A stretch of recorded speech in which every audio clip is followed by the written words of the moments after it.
مسلمان دەکەم وەرا لەو مانگەدا پێویستە لەسەر بازاڕەکان ئەوانەی کەشت دەفرۆشن کەمێک داشکان بکەن لە شتەکانیان بۆی کە خەڵکی چینی هەژارش بتوان لە مانگەدا بە جوانی مانگی ڕەمەزانیان بەڕێوە ببەن. هیوادارم ئەم مانگە ببێتە مانگێکی خێر و بەرەکەت بۆ گشت مسلمانانی جیان و شاری هەولێر و هیوادارم لە هەموو بازرگانەکان و خاوەن دوکانەکان کەوا هیچ کاڵایەکیان گران نەکەن بۆی مراحەتی فەقیران بکەن و مراحەتی خەڵکەکانە بکەن کەوا دەرامەتیان نییە کەم دەرامەت و ناتوانن پێداویستەکانی خۆیان بکردن بەهۆی گرانبوونی کاڵاکان.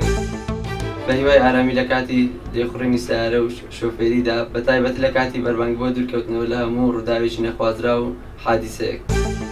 لە مانگی ڕەمەزان هیوادارم گشت مسلمانان لەسەرخۆ و ساکین بن، هیوادارم گشت دوکاندار و گشت بازارەکان و گشت کاڵەکان بەرز نەبێتەوە هەر لە سەعری خۆی بەڵکو داش بەرزە هیوادارم.